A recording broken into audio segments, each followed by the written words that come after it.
In this video, I'm going to show you how to receive and transfer a nucleus colony from Black Mountain Honey into their first beehive in your apiary.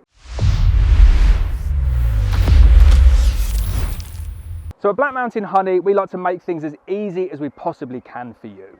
You order the bees online, we'll give you lots of communication, we'll give you a slot for when the bees are going to arrive, and we make sure that we have the very best facility to send the bees in the post so they are secure for the postal service and they are secure for our customers. Paint poly nucs, screwed down, ventilation discs. We give you the very best poly nucs to get through the postal system. Now your bees will arrive on a Royal Mail special delivery service, and they generally arrive with the postman before 1 p.m. First thing you want to do is take that nucleus colony immediately and go and put it onto the hive stand, the final position where the bees are going to live. This is really important. You don't get two chances at this. Make your mind up where you want to keep your bees, and this is where you're going to place your nuc. So for this example here today, I've collected my nuc from the postman, and I know the disc is already open, but I'm going to place my nucleus colony here. So once your nuc is into position, the first thing you need to do before you open anything up is you need to close off the ventilation screen. Now my recommendation to you is just to get a piece of plywood or a piece of plastic, anything possible just to cover that vent. You want to stop the heat getting out and you want to stop the rain getting in. The darkness also really calms the bees down. So you want to take your lid, place it over the top like that, and then at that point you want to leave them for about 15 minutes. Go and make a cup of tea, sit down. Don't open the disc for the first 15 minutes. You want to let the bees settle first. Get your bee suit on, get your gloves on, recharge yourself with a cup of tea, and then 15 minutes later, you want to come back to the beehive and you want to open the entrance disc to the full position. Not the ventilated position, not the queen excluded position, the full position as you can see here. So what you'll see now is all of the bees come out, they start to orientate, and depending on the temperature, they might not do anything at this point. They'll only come out when it's like 12 or 13 degrees and start flying. You need to leave the bees in this position for at least 24 hours. Don't transfer them on the first day. It's a really surefire way to make a mistake. Leave them 24 hours, or if it's earlier on in the year, leave them for a good few days until you see the bees coming in and out on consecutive days, and then you know the colony is orientated. Now, depending on the weather, if it's really, really cold, you might want to feed inside this nucleus colony as well. Now, if you're getting your nucleus colony in March, you're almost certainly going to want to feed in the nuc. If you're getting your bees in the middle of May, you're probably not going to want to feed your bees in the nuc. And if you're somewhere in the middle, you do just need to make a judgment call. If you're picking up the nucleus and it's really heavy, you don't need to feed. And if you're picking up the nucleus and it's really light, give them a little bit of feed. Now, another one of the reasons that we use the Paint Poly nuc for delivering our nucs is that you have that ability to feed. So what you can see here on the side, this is a Langstroth feeder, but it's the same feeder that you get in the National nuc as well. That is the feeder there. So when you take the roof off, this is what you're going to see.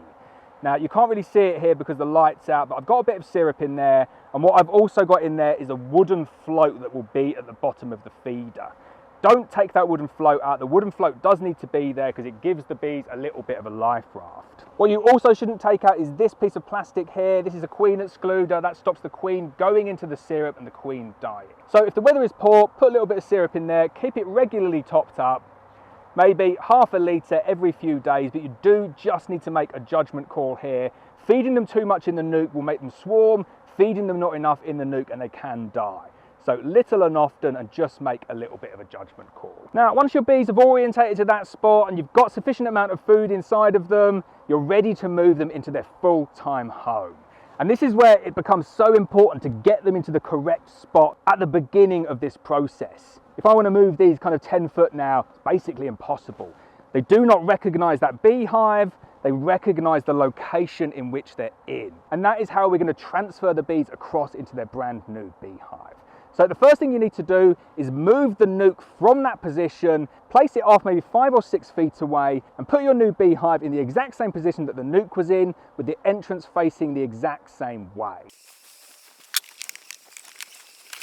So there we go, I've got my new hive into position there. I've got the Paradise Smart Beehive. Really excited to get going on this hive this season.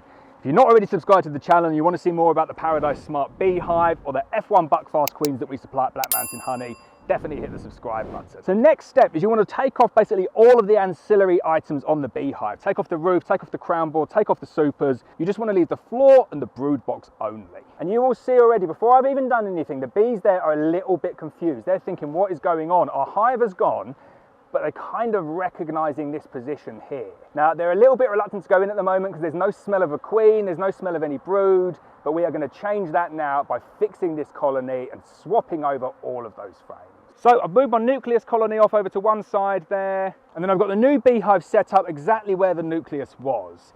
Now, after this, things couldn't be much simpler. All you're going to do is go into the nucleus colony, take out the frames one by one, and place them into the new beehive in exactly the same order that they were in the nuke. Don't worry too much about seeing the queen at this point. All you're going to make sure is that every single bee that is in the nuke gets into the beehive. If you see the queen, excellent, put her off to one side, be really, really careful with her.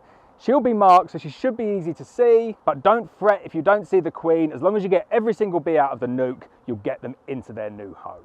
So you just take all of the screws off the screen there, check underneath the screen, that's always the first place to check, make sure that the queen's not on there, and then you're just shaking the bees in like that. Now, if you've got a Langstroth feeder, you can remove the feeder as the first thing to give you a little bit of space. Again, check all over it, make sure the queen is not on the feeder, and just pop that off to one side. And then you just want to go through frame by frame, taking out the frames there, not worrying too much if you see the queen, coming back round here and placing them back in that exact same order. Just give you a little close up, some of the frames there, really nice frames, beautiful frames of brood. You should see anywhere between kind of 1 and 4 frames of capped brood like this.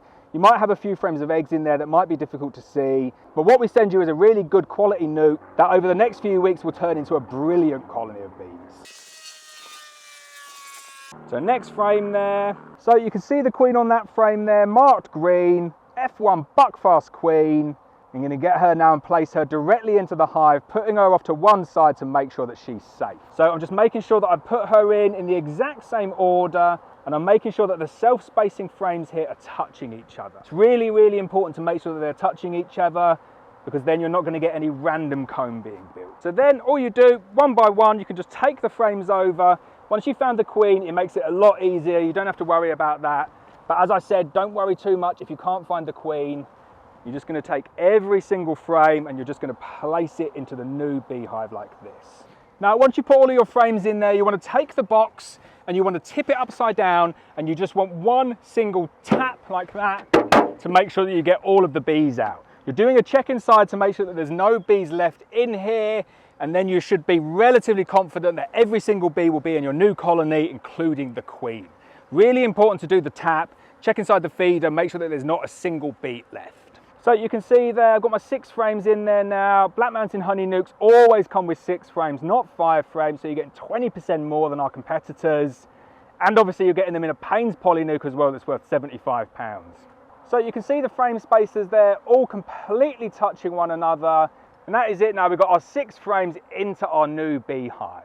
Hardest bit here is definitely done. So once you've got your 6 frames into your new beehive down there, you need to fill up all of the space with foundation. Brand new frames, brand new foundation, and again, make sure all of those frames are touching each other. There's a frame of foundation that I'm going to put in there now. Langstroth frames here, and I've got them wired with fresh foundation in.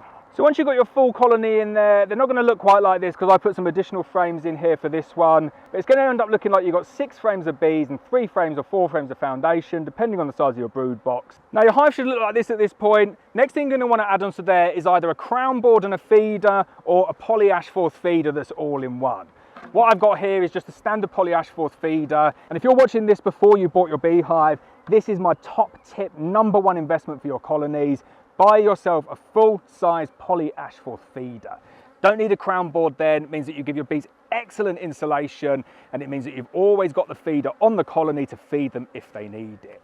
When colonies are starting out like this, they always need a little bit of help getting going to draw the combs out. So I do recommend feeding 1-to-1 sugar syrup just for the first few days or up to like a week or 2. Makes your life so much easier, and it ensures that your bees don't starve in the first few weeks. So poly ash forth feeder, dead simple. You've just got a slot down on one side there. The bees will access there. I've got a bit of plastic at home that I forgot to bring with me.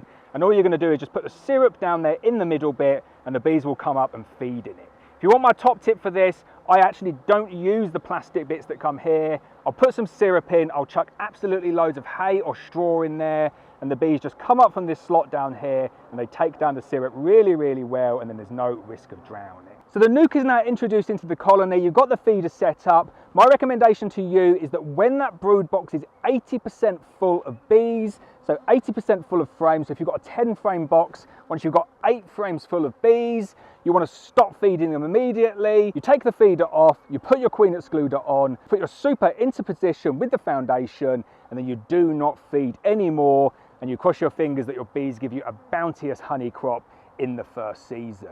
I always refer back to a guy called Rob Tallis who bought a nuc off us a couple of years ago.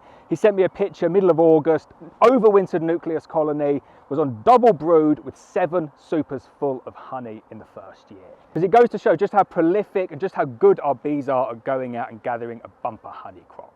Now, if you're interested in buying a nucleus colony from us and you're watching this kind of during the off season, I do recommend getting your orders in as soon as possible. We generally sell out of our overwinter nucs between January and February each year. And by the time we get to April and May, it's really, really difficult for us to supply them. So get your orders in early and you can get yourself top quality F1 buckfast nucleus colonies reared in the UK, mated in the UK from blackmountainhoney.co.uk.